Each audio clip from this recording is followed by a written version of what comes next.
Hey guys, I'm back. I'm also Sarah. It is very nice to meet you. I make these videos where I pretend like I'm talking to my mom, but instead of my mom, it's you. And instead of my ramblings, it's my ramblings plus some research. I don't know if anyone's ever said this before, but it is so confusing sometimes to be a girl. Girlhood is such a specific experience, such a complex experience that I could not explain it to you if you have never experienced it. So if you haven't ever been a girly, will never be a girly, aren't currently a girly, I don't think you will get this video fully. And that's fine. Because, you know, the medical industry was built by and for men, but this video was built by and for women, so equal ground. Today we will be talking about a very specific aspect of girlhood, so this is definitely not all-encompassing, but it's definitely an experience that I think we've all had. Now, if you aren't aware of this, I'm pretty much under the impression you have awful taste, but I'll still tell you. Very recently, Charli XCX released the song Girl So Confusing remix featuring Lorde. If you don't know about any of this, then you might just be thinking, okay, cool. It's the Boom Clap Girl and the Royals girl. They're making a song. And while that might technically be true, Charli and Lorde have a very interesting history together that makes it very important that they're making a song together. Because they look kind of similar and they have the same audience and they came up in the industry at the same time. Charli and Lorde have always been compared to one another. And as it always is with comparing women in the same industry, it gets messy. At the very best, it's strained, tense, awkward. At the worst, it can escalate into physical violence. The best way I can describe this is what the media calls a girl fight, a cat fight. Girls going after each other in a way that is like specific to girls, playing dirty, pulling hair, that kind of thing. Famously, girls are known for, you know, emotional manipulation rather than physical violence, and this is no different for the girls in the media. For my whole life, for your whole life, for pretty much everyone who could possibly be alive's whole life, we have been watching girls fight. Famous girls. The girl fight is a historical tradition and essential to our pop culture understanding, and it's also really bad. While the girl fight could give the celebrities involved a little bit of clout or some really diehard fans, it is, at the end of the day, bad for all girls. So today we're going to be talking about some of the most influential and messy girl fights in recent music history. But before we start, I'm of course going to do my makeup. I wanted to use my pink headband again, but I can only find my black one, so that's really unfortunate. I will be attempting to do this look from Charli XCX because our girl Lorde doesn't wear much makeup except for vibrant lip, and I don't have any vibrant lip colors because the feeling of anything on my lips makes me want to barf.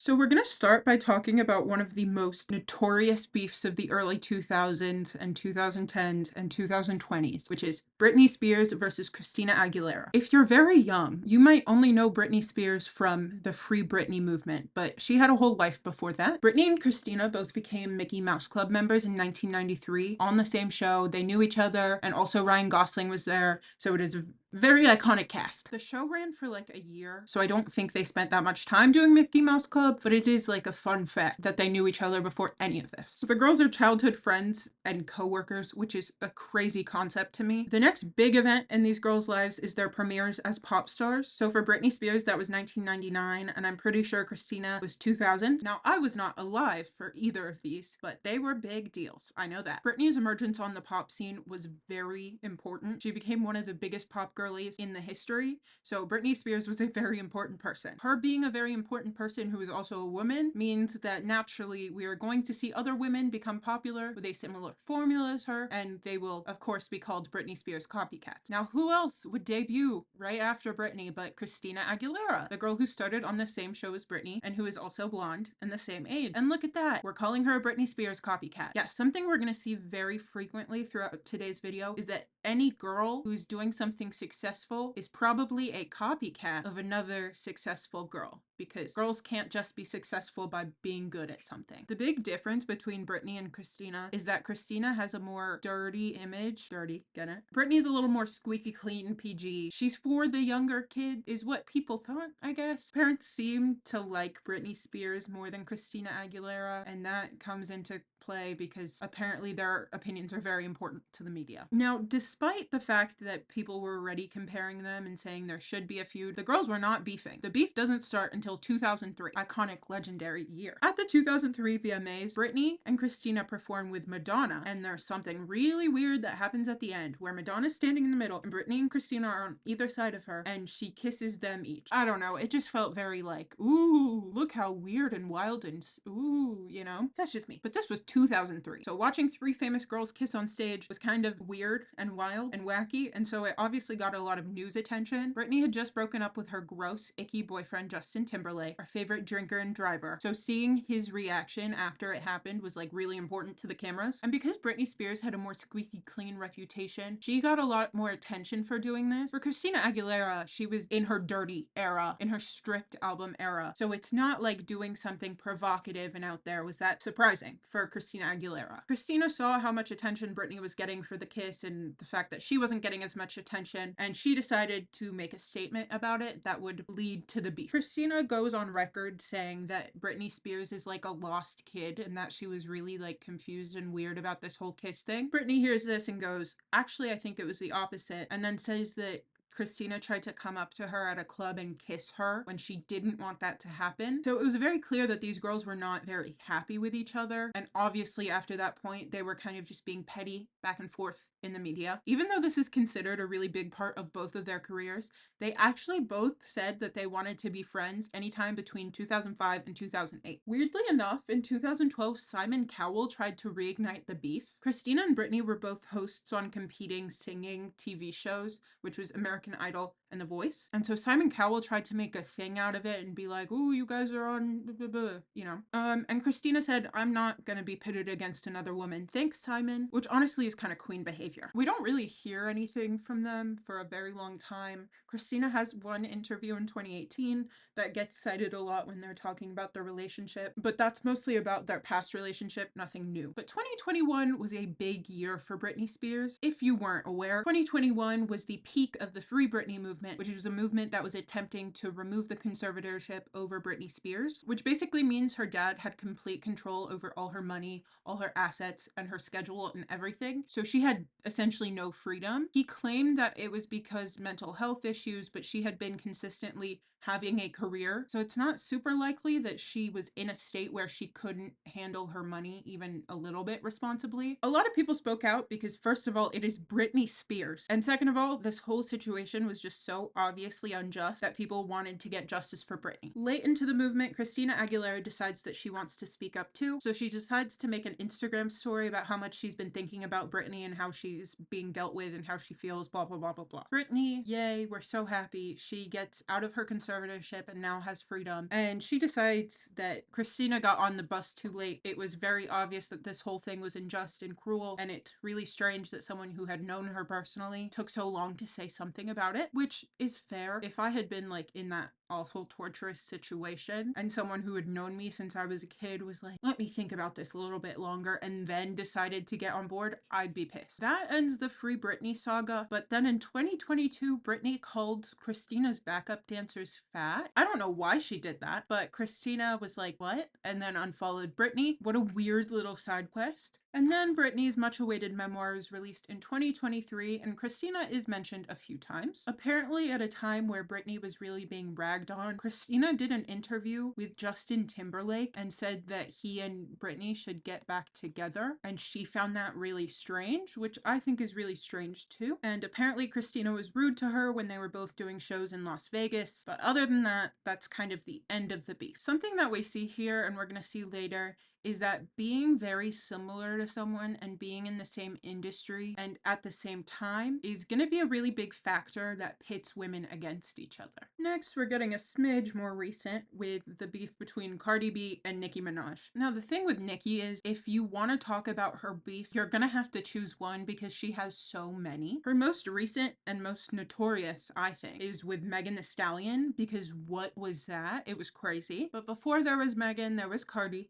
And before there was Cardi, there was Remy Ma and Lil Kim. Nicki loves a fight, and especially with a fellow female rapper. If you weren't there or alive or conscious, you might not know this, but the late 2000s and early 2010s were not a good time for women in rap. So in the 2010s, we had one main rap girly, and that was Miss Nicki Minaj. Nicki Minaj is a lot of things, but she can make a hit. Starships, have you ever heard Starships? And she made hit after hit and featured all the time, wherever she wanted. And it kind of just went on like that, with her being the dominating voice in female rap until 2017. Cardi B, icon legend, she started her career as a stripper and then moved on to reality TV. She was in Love and Hip Hop New York. And then in 2017, her rap career finally took off with the release of Bodak Yellow. There's one thing about me, I love Bodak Yellow. I love byeeee Cardi. Oh, Finesse, dude. I love Cardi B. I think she's kind of iconic and legendary.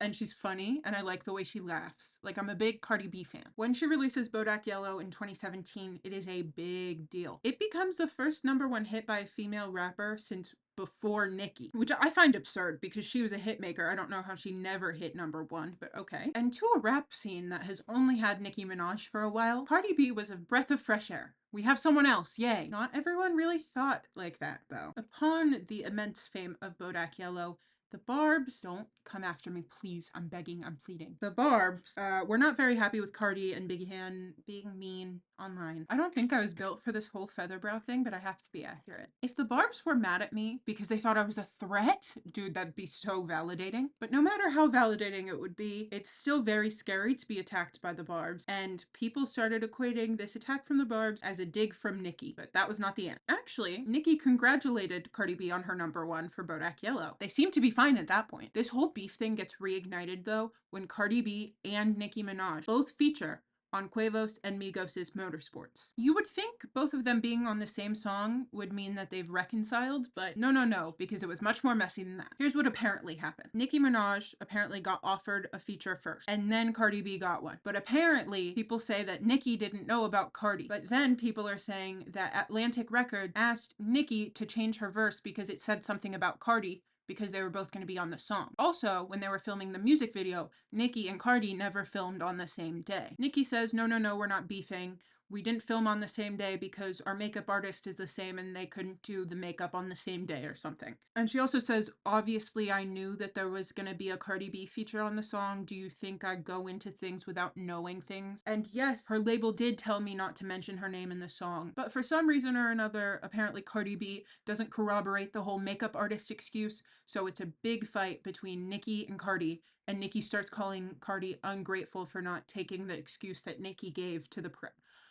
I don't think it's that deep, guys. I don't think it's that deep, but it was a big deal for them. So big of a deal that at a New York Fashion Week party in 2018, Cardi B apparently threw a heel at Nicki Minaj. Like a shoe. She threw a shoe at Nicki Minaj. And then Nicki Minaj's security guard hit Cardi B back, and that's how we got this very notorious photo of Cardi B with that big bump on her face. Escalating to physical altercations is crazy. Cardi B, I'm always on your side, but why did we do that? That makes me think there was something more personal involved in all of this, because it's not normal to throw a shoe at somebody, unless you're on reality TV, so maybe she pulled that out. If you've ever watched The Housewives, those girls throw things. Let me tell you something, Heather. The only thing, keep it together, Aviva. The only thing that is artificial or fake about me, this. I'm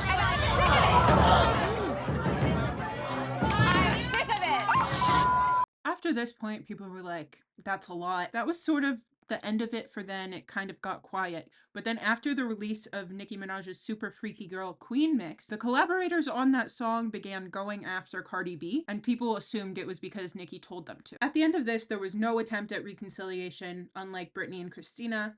There was no attempt to say, hey, like, we want to be friends, blah, blah, blah. No, these girls are not friends to this day. And this is nothing new for Nicki, because Nicki loves a fight. Before Cardi, it was Lil Kim and Remy Ma, but after Cardi, it was Miss Megan Thee Stallion herself. Cardi seems to be widely liked in the community, while Nicki is Nicki. I mean, obviously she's an icon, but the things she said to Megan Thee Stallion, haha, you got shot in the foot, haha, you're lying on your mom's grave. Ugh. First of all, so disrespectful to say, especially when Megan was telling the truth. Oh, so awkward. When you marry a rapist, maybe you have to face the consequences of that. Oh yeah, in all of this, Nicki Minaj married a literal convicted rapist, which I don't know how as a person you can do that and then say anything about anybody else, because that is maybe one of the most horrific things you can do. Not listen to anyone saying, hey girl, that's so awkward that he did that, right? That is so irresponsible and disrespectful to literally anyone who's ever been a victim of anything like that. So for her to go on the record and say things about Megan, the woman who just got shot and who had her mom die, is crazy. If I were to say anyone who's dominating female rap right now, it is Miss Megan Thee Stallion. Like, she is that girl. So it is very obvious that Nicki saw her as a threat and decided to go after her. And that seems to be like a common theme with her, going after someone she sees as a threat to her position, which implies that there can only be one really good female rapper on the scene at any time, which thank goodness is not the viewpoint of most of our female rappers right now, because we are living in an era of very good female rap. And if they took Flo Milli away from me, I'd be pissed. And Nicki is someone who I would consider to be an exemplary pick-me girl. Her association with people like 6ix9ine, even after everything was released about him, is really gross and weird. Her association and marriage to her husband is really weird, and it indicates that she really doesn't care about the girls and is more likely to excuse inexcusable behavior from men just because it gives her some sort of validation. For someone who claims to be the queen of rap, girl, why are we seeking validation from all these men? If Nicki Minaj just was a good person, she would be revered, but she decided not to be, so this is what we got. Now on to the titular beef of the day, which is also the least beefy beef of the day, Charli versus Lorde. These girls both came up in 2012 to 2013. For Lorde, that was because of the release of Royals, banger, and for Charli, it was the release of I Love It featuring Iconopop, banger. The frats have never been the same since Charli XCX dropped that song. Also, Royals was so impactful on the pop scene, it's crazy. Depression pop, that was Lorde. But the girls came up at the same time. I wouldn't say they look dissimilar. They both have sort of wavy, dark brown, blackish hair, and they both look white. I'm pretty sure Charli's half brown, but they both are white passing, I guess. The girls looked pretty similar. They're coming up at the same time. They're both pretty young. And also, these girls were Tumblr core icons. The dark lipstick and the curly hair and the sort of like party girl vibe, both very, very popular on the Tumblr app. I mean, Lorde was like a poetry girl at heart. Charli was kind of a fun, like, party girl. They were both iconic. They were both iconic. Tumblr loved them. And honestly, I think it would be more difficult to find someone who is a fan of one who isn't a fan of both. Their audience is really similar, even though their music really isn't that similar. Even within the pop space, Charli represented the more traditional at the time recession pop, which is like, fun. We have to do everything tonight because tonight is the fun night. Lorde literally changed pop with Royals. It began the depression pop era, the moody pop era. So it's not like these girls were making music that sounded the same. But nonetheless, they're gonna get compared. It's only natural. And that's fine, but it's also not the best thing ever. I think it started out like, oh my god, these girls came up at the same time and they have that same hair. Oh my god, isn't that funny? But by 2014, everyone was comparing Charli to Lorde. But I'm sure it can get tiring being compared to someone. Sometimes if you are so similar to someone, you kind of set yourself to their standard, like it's a competition. And that's kind of what the media was pushing them into. And the comparisons got so bad that in an interview in 2014, Charli got called Lorde and was asked what she was thinking of when she wrote Royals, and she just answered. Apparently that interview was a joke, but everyone was very much convinced that this was real. And I'm not that surprised because so many people mistake Lorde for Charli or Charli for Lorde. And we don't really hear them say much about it. They don't talk to each other very much, at least publicly. Honestly, they were just both on the Hunger Games soundtrack and made bangers. Dude, if there's one thing I love, it's a Hunger Games soundtrack. Safe and sound. Safe and sound. You can't catch me now? Please. Please, please. It's literally like emotional for me how much I love the Hunger Games soundtracks. But yes, we don't hear anything from them personally for a while. 2024, big year for Charli and Lorde. In 2024, Charli says this about Lorde: you piece all this stuff together in your brain. Like, she was into my music, she had big hair, I had big hair, she wore black lipstick, I once wore black lipstick. You create these parallels and think, well, that could have been me. But it couldn't have, because we're completely different people. I wasn't making music that sounded anything like Royals. I think you just read into what you want to into it because you're feeling insecure about your own work. That gives us a good idea of how Charli was feeling throughout this time, where we really didn't hear anything directly from either of them. The aftermath of all this comparison and the quietness was something revolutionary. So on June 7th of 2024, Charli releases her album Brat, and on the album there's a song called Girl, So Confusing. That song is about a friendship or like a relationship that she had with another female artist where she sort of felt jealous, and it was this thing of like, I don't know if you like me, I don't know if I like you, I don't know if we should be friends or if we should be enemies, or if you're trying to see me fail because it'll help you succeed, or I'm trying to see you fail because it'll help me succeed. It's all very confusing, and it's very accurate to something. To see someone else succeeding when you're not succeeding, and to want to be their friend but to not be sure if your success is threatening theirs or if their success is threatening yours. It's very complicated, and it shouldn't be, but it is. And she talks about, oh, everyone thought we had the same hair, blah, blah, blah, but we're not the same. She wrote poetry and I was a party girl, and I didn't think that she cared about my things, and I didn't know if that meant we could mesh or if it meant like opposites attract, we should be best friends. It's very confusing to be friends with people, apparently. I think female friendship is very complicated, especially when you work in the same place doing the same thing at the same time. And everyone thought this song was about Lorde. She didn't say anything about it, but they were like, same hair, it's Lorde. I saw someone say it was about Melanie Martinez, but it was about Lorde, but nothing confirmed yet. Then at midnight on June 21st, which is like a week ago, Charli releases Girl,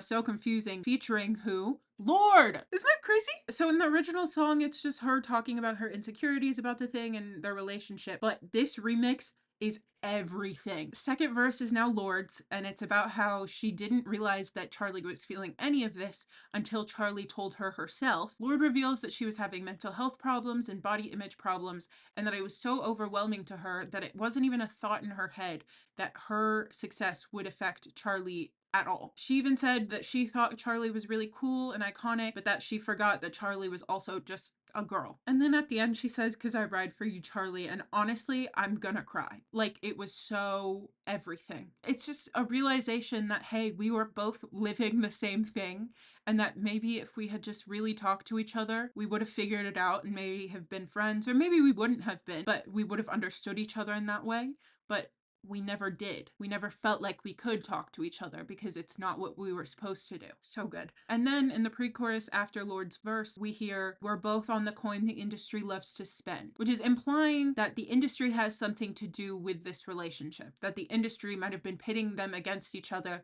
for the industry's benefit when it actually didn't benefit them to do that. And Charli says, "I ride for you too" at the end. Ugh, it's so good, and also it's so iconic. It's so iconic. If nothing else, it's so iconic. But why it's so revolutionary is because we don't see this kind of communication often. In these situations, people don't end up going, "Hey, this is how I felt," and then the other person gets to say, "Hey, I felt this way too, blah, blah, blah, blah, blah." We don't usually get to see that. But to get to see that and to get to see it in music, like, it's so cool. The reason I didn't just talk about Charli and Lorde is because I want you to see that there is a pattern of girl fights. Girl fights don't tend to happen because the girls actually hate each other. They tend to happen because they're supposed to hate each other. Not because they'd benefit from it, but because the industry benefits from women fighting. At the end of the day, these women are fighting because of the patriarchy. It sounds like I'm overthinking it, but it's just true. I always put on my eyeliner without talking because it is the most stressful bit. And I also don't think this like long eyeliner was meant for me, but it's done. What was I talking about? At the end of the day, girl fights are not about girls. They're not about the girls involved because they don't benefit anybody involved. Christina didn't win, Britney didn't win, Nicki didn't win, Cardi didn't win. Charli and Lorde won because they won together. Britney and Christina fought because they were conditioned to think that that was the right thing to do to be successful. They were conditioned to think that if the other person is being successful, I'm doing something wrong. So I need to bring them down so that I win. The reason Nicki and Cardi fought was because Nicki was being egged on by her fans because they were saying that Cardi was trying to come for Nicki's throne. The whole conversation implied that only one woman rapper can be the woman rapper when there are hundreds of other male rappers who don't have to compete for that same title. Girls don't have the luxury of being mediocre or middlingly average or even bad in the way that guys do. We have so many male rappers that some of them just suck. We have so many male actors that some of them just suck. So many male writers and directors that some of them are just not good at their jobs, and that's fine. But women have to be the best or nothing. That's why the Nicki and Cardi thing was such a big deal, because we had our best and it was like we either keep her or replace her. There's no room for multiple women to exist in this space. Thank God that's not the thing with female rap anymore. Again, if you try and take Flo Milli from me, I'll kill you. And for Charli and Lorde, it was just the idea that someone similar enough to you succeeding, that could have been you, but you didn't do well enough to be as successful as them. Even if you're completely different, even if you don't want to make the same kind of art as them, their success means that you're not good enough. And guess what, guys? That doesn't help women. That doesn't help women. Okay, makeup's done.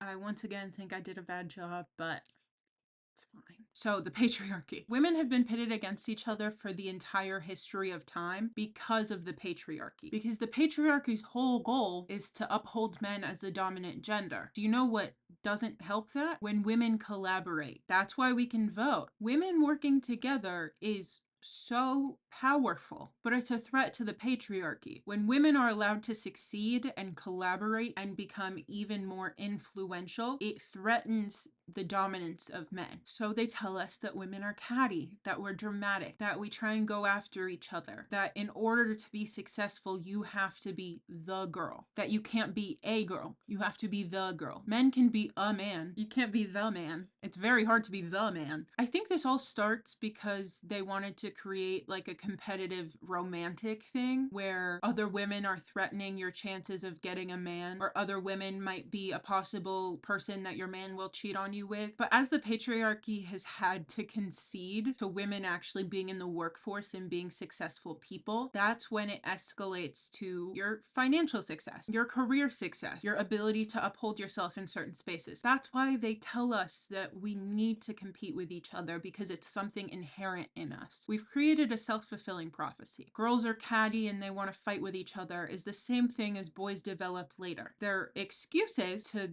benefit men that end up becoming true because we believe them. Boys don't develop later because they actually develop later. Boys develop later because it is excusable for them to act immature when a woman needs to act mature. Then, when boys are consistently immature, people go, it must be because they biologically develop later. Maybe for some of them, but guess what? Boys can be just as mature as girls are at any age. The reason they aren't is because you don't uphold them to the same standard.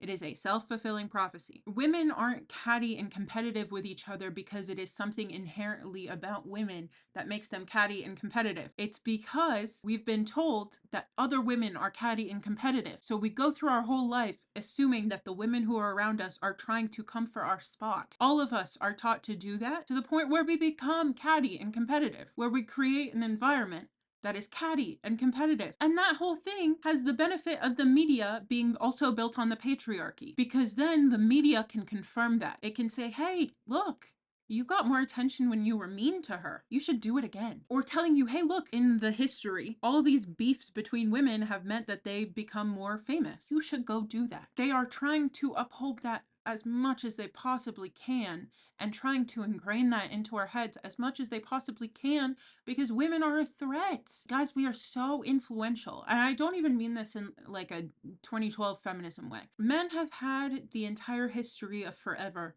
to collaborate with one another on things that are considered the most important things in the world. Women have been so innovative when they are given the chance. The patriarchy knows that and has to compensate for that. Thus, they set women against each other. They teach us that if someone is doing better than you, you should be mean to them rather than becoming their friend and maybe asking them for help. It makes me so sad because it feels like we all have these missed opportunities to just be friends with each other. Being a girl isn't easy. And do you know how much easier it would be if we had people to talk about it with? Obviously, female friendships exist, but there's something strained about becoming friends with a girl sometimes. There's something hard about becoming friends with a girl who's doing the same thing as you too. Because in our heads, we're all competing for the token successful woman thing, especially if you're in a male-dominated field. If you're in an office full of men and there are two women, one man can get promoted and the other guy doesn't, and it's not a big deal because it doesn't say anything about them. But if one woman gets promoted over the other one, then it's a statement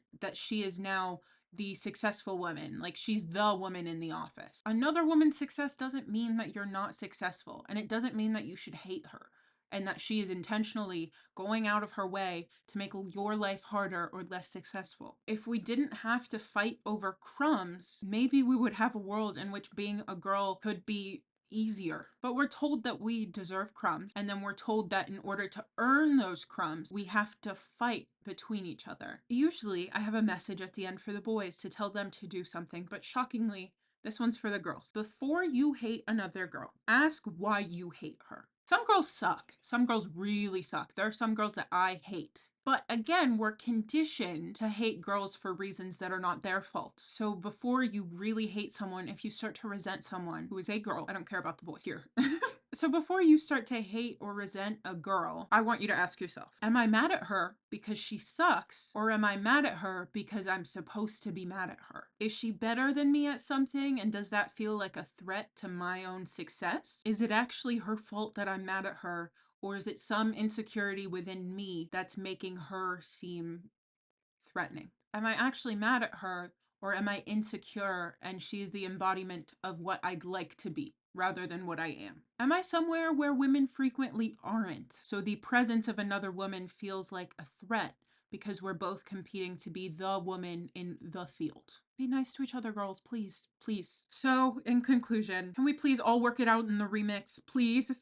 We are in a time where if you know this, you can just go fix it. And hopefully the other person will be willing to do the same. So call or text or write a letter to or email or leave a voice note to a girl who you may be judged too quickly, who you may be resented for the wrong reasons. Because I guarantee if she is willing to talk to you, she might feel the same way. Or she might be completely unaware that you ever felt that way. As I learned in therapy, we can't always assume other people's intentions, can't read minds. So if you feel like someone was rubbing their success in your face, it's not necessarily true. You guys don't have to end up being best friends. You don't have to even end up being friends, but there's something so cathartic about realizing that the insecurities that you had were unfounded and that you were holding all of this resentment and frustration for nothing, and that you can finally let that go. That's why Girl So Confusing was so impactful, because it was that lift. It was that, oh, well, you know, we don't actually hate each other. There's not somebody out in this world who is constantly trying to compete with me for everything I'm doing. She is not thinking about me this whole time. She didn't hate me. There's not someone out there wishing for my downfall, wanting me to fail. She was just a human being too. She was just living too. It's hard to just like exist as a girl. So even the minor realization that, hey, this girl was not trying to watch me fail. This girl was not thinking about me in a way that was competitive. This girl didn't care if I failed. It's cathartic. It's cathartic. It's nice. And I think it helps you have better female friendships in the future. Because unfortunately, this is how we're conditioned to see other women, as competition. But when we reevaluate how we see other women, it makes it easier to be friends with each other. And it makes it easier to not be anxious around other women. Obviously, I'm not saying that you'll fix your anxiety about competing with other women immediately. The only way to stop this from actually happening is to be conscious of it. Every time you have one of those thoughts, I want you to reevaluate, because if not, we're all going to pass this down to the next generation. We're all going to teach the next generation of girls that they need to be wary of each other. The patriarchy was built to keep us down. That means it's harder for us to come together. But if you're aware of the disadvantage, I think it's your responsibility to make your life easier, to make the life of other women easier. Because the thing is, if we didn't all think we were all competition, we could ask each other for help. We could ask each other for help, and maybe the things you're not very good at, some other girl is very good at, and you could go, hey, I know that we're both in this class and you're doing so much better than me. Could you help me? Could we study together? Do you mind answering this question? And maybe she'll just go, yeah, of course I will. And then we both end up good. The thing is, we have to use this like girly advantage to our benefit. There is something about girls where sometimes we can just look at each other and we get it. There's a level of understanding that boys just don't get. We have to use that to our advantage. So if you're in a class and you see that you and one girl are the only girls, you can't look at her and think, well, if she succeeds, that means I'm bad. What you do is you go sit next to her and you go, oh my God, I can't believe we're the only two girls in this class. And then if she's better than you can ask her for help, because you're friends, because you're both girls and you get it. And you don't like feeling like you're alone in a situation, and maybe that guy behind you can fail and it's fine, but it's different if I fail, right? And if the person next to you is struggling, maybe you can help them too. And instead of having one person be completely unaware and just good at the class, and the other person feel insecure and resentful and not like the only other girl in the class, maybe both of the girls could eat. Maybe both of the girls could be really, really good at something. You learn something, she learned something, and you get a friend. That's what they're trying to take away from you. I love when girls are friends. Be friends. Please be friends. Even if you're not best friends forever. Be friends for the semester. Have a cute little work friendship where you guys both help each other because one of you is really good with Excel and the other one isn't so much, but the other one is really good at doing emails, so they help you. Like, women collaborating could be so powerful, and so good for us. Do you know the burden it would release? I can't even fathom it because I think it is so ingrained in us that the idea of that not being a thing anymore would completely change how I see everything. And I'm conscious of it. Imagine the relief it would give. I am a huge hater. I might be the biggest hater. Me and Kendrick are like this. But hate responsibly. I've been sitting here telling you not to hate people, and that's a big deal. You guys don't know me personally, but the people who do know me personally know I'm a huge hater. I hate a lot of things. Make sure you're hating for the right reasons. Make sure you're hating because they wronged you, or because they're genuinely annoying, not because you have to hate them, or because you should hate them, or because you see them as a threat when they've really done nothing to make you feel insecure other than succeed themselves. To all the girls, take a break. Have a treat, sleep well, take a nap, lay out in the sun, do something that makes you feel good. Be a girly girl if you want, be whatever kind of girl you want, but be a girl's girl first. Don't let the society that has put us in this position continue to burden us, okay? You heard it from me, now you can't pretend like you don't know that this could possibly exist, okay? Pinky promise me. If you want to be a friend who's also a girl, comment. I'll be your friend. I'd love to be your friend. Unless you suck. But you know, I can't know that until you show me, so I will not inherently hate you. If you make YouTube videos and you're better at editing than me and more successful than me, please be my friend, because your success doesn't mean that I'm gonna fail. But I could learn something from you, and maybe you want to learn how to crochet, and you would want to learn from someone who's mediocre at crocheting, and I can help you with that. Go make a friend who's a girl, go apologize to someone, or just have a conversation with someone if you don't think you've done anything wrong. Be kind to all the other girls around you. Give them a smile. Tell them their hair looks pretty.